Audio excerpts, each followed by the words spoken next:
Okay, I hope you enjoyed some of those Alekhine games with my dual commentator Paul. I think you can learn a lot from the World Championship matches, so hopefully I'm going to get something for my Blitz games at least, if not over the board games. Okay, so this guy, A-Proudian 2207, sort of King's Engine type position. I'll try for E5, although he's currently discouraging it, and I'm wondering about an E5 anyway. Takes knight G4 just to sort of make this pin work for me.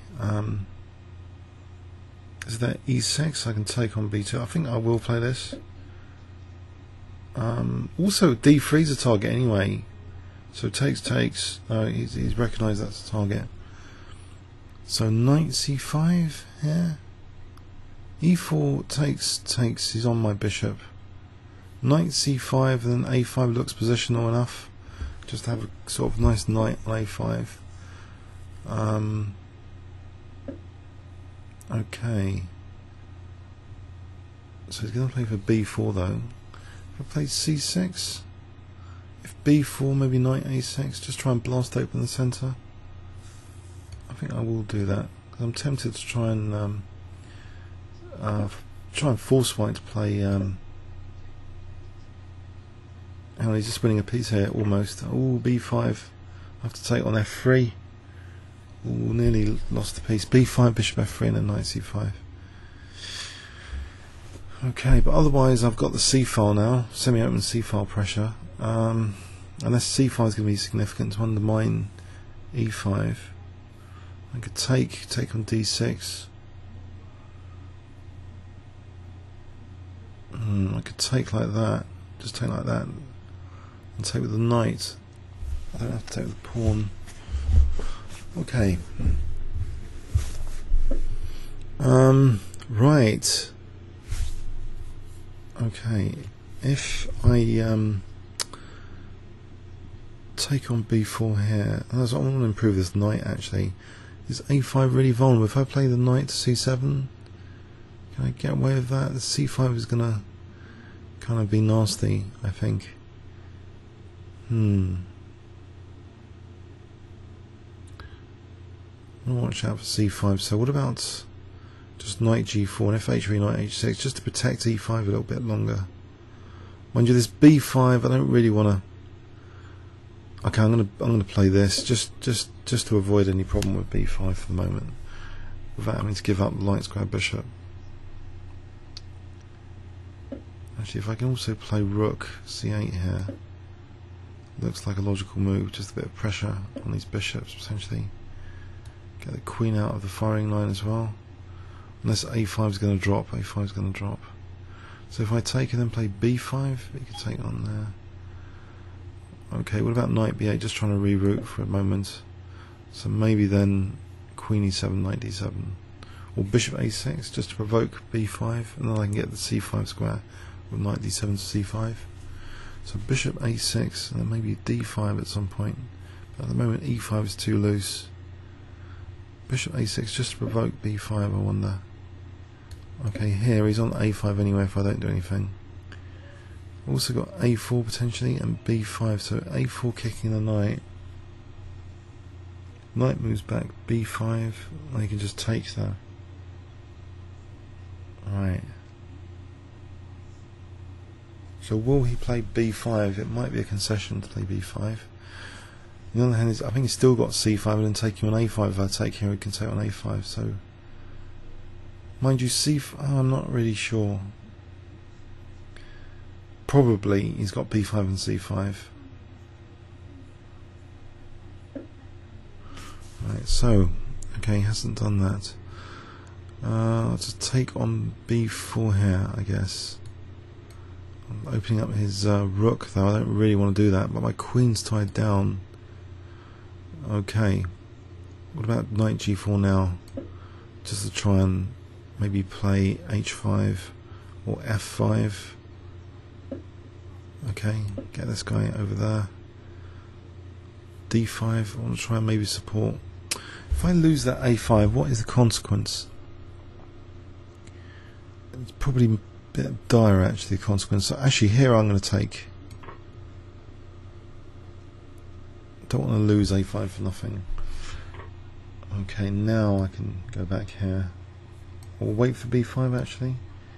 If I play something like f5, that's a bit risky. But knight f7 and maybe g5. Knight f7. Okay, potentially if I get the c5 square, this could be a juicy position. If I protect d6 for a moment and e5 against knight e5 because the queen's in the firing line. So queen e7, knight d7, knight c5. Queen e7. What about actually queen e7, rook a7, bishop f3.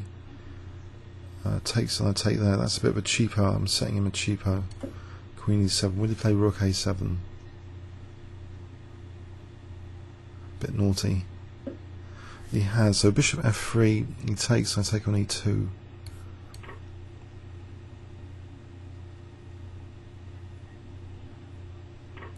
Fell into a trap. So I can now take on c4. It looks as though white's getting destroyed tactically. So much for strategy. So I just take on c4. It looks pretty bad for white. The two bishops are in the firing line. I don't know how white protects c3 in fact here without losing more material.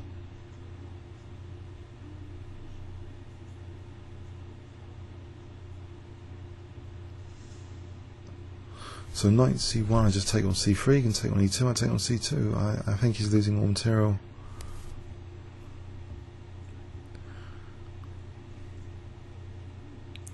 Let's say he tries rook f7, rook takes f7, I think. Unless knight d2 bishop b4. I don't think there's the time. Rook c3 and I'm on b3. Rook a8, I can just take on c2. Okay, he's doubling up anyway. Okay, I think I'll take. That doesn't look too encouraging. I think I can just take here and then play knight c6 now. I'm threatening knight c6 to fork both rooks. Okay, I can just sack the exchange back here just to simplify, and then knight c6.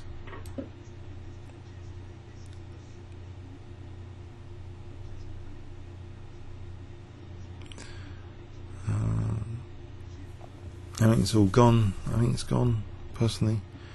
I think losing too much material.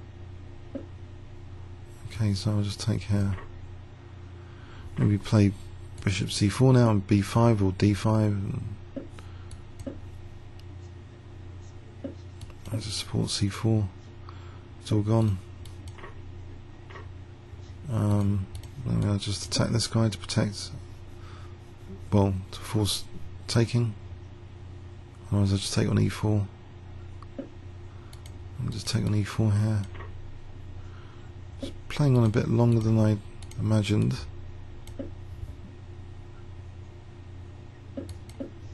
Is there much potential to muck up this position?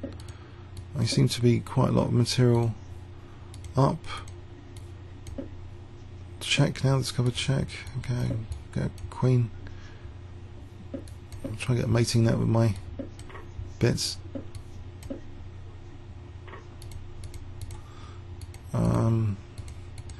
So here I'm going to get a stalemate now. Don't tell me.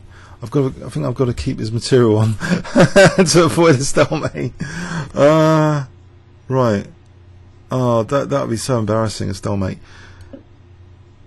Okay, he's still got the G pawn. So if I get rid of his rook for a moment.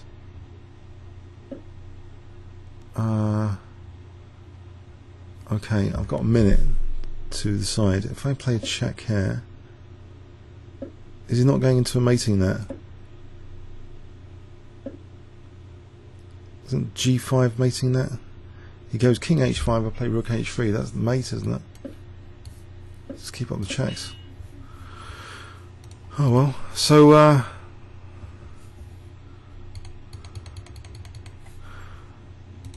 actually, what's his name then? I'm just checking. Mind you, I've changed the. Alright, let's have a quick look at this game. I'm using a bigger recording area, so it might be on HD this game. So what happened in this game? I I played c6, which was a bit provocative. Had a weak a5 pawn for a long while. Counter-attacked on c4. Weakened a bit at c5. I did set a nasty trap. The natural invasion point is rook a7. I know this is really naughty.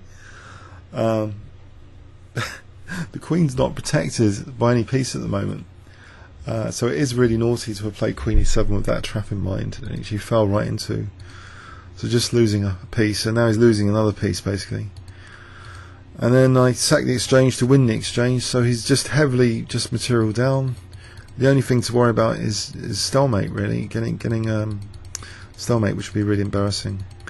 But there's a forced mating sequence here. Comments or questions on YouTube, and if you're not already, please subscribe to the KingsCrusher channel, and you'll be notified of any new videos. It's free to subscribe.